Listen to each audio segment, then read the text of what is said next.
Hello everyone and welcome to Martin's Home and Gardens Houseplant of the Week. This week we're going to be talking about a plant called Selenocereus chrysocardium. More commonly it is known as a fern leaf cactus. This is the first time that we've been able to get these interesting plants in a while. I have not seen one like this so far this year, so we're pretty excited that we got them in. They do bloom, however it is kind of hard to get them to bloom. One thing that is really interesting about these cactus is that they are an epiphytic and a spineless cactus. So they're very different than your standard cactus. Because they are epiphytic, as most of you probably know at this point, since we talk about this pretty often, it means that they grow on the sides of trees, like in bark, and basically they're just a good understory plant.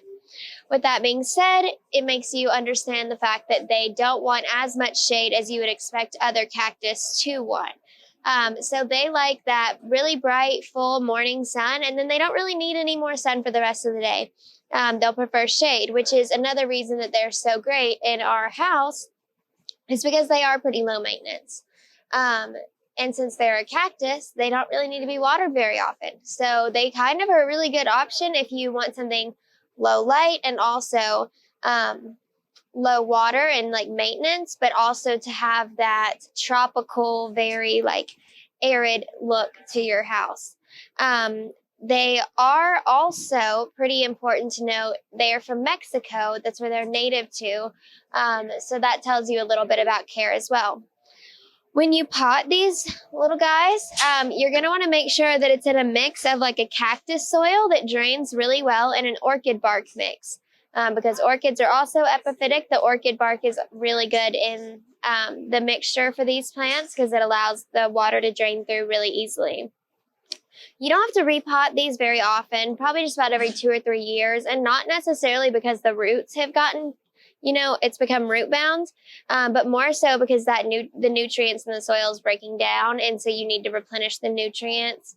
If you're one of those people that regularly fertilizes and has a really good routine with that, you might not have to do it as often, but it is just a good rule of thumb to prevent pathogen, bugs, anything like that, to just go ahead and repot.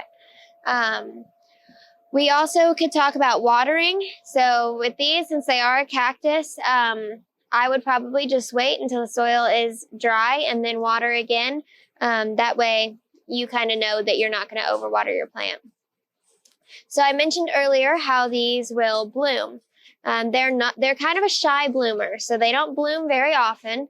And to get them to bloom, really the only way to do that is to kind of manipulate their phototropism is what we call it in plants.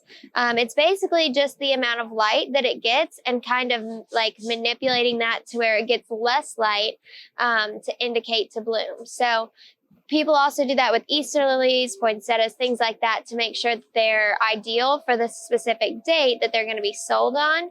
But you can do that at home just as easily as growers can do that. You can make sure that the plant gets maybe a few hours of sunlight and then 12 hours of darkness at least. So you could put it in a dark closet and maybe find a way to kind of manipulate your plant into blooming. You can also use a bloom boosting fertilizer, like an orchid fertilizer or something like that, in combination with manipulating the phototropism, and then maybe you'll really get it to bloom. Because the blooms on these plants are actually quite stunning. They just don't do it very often.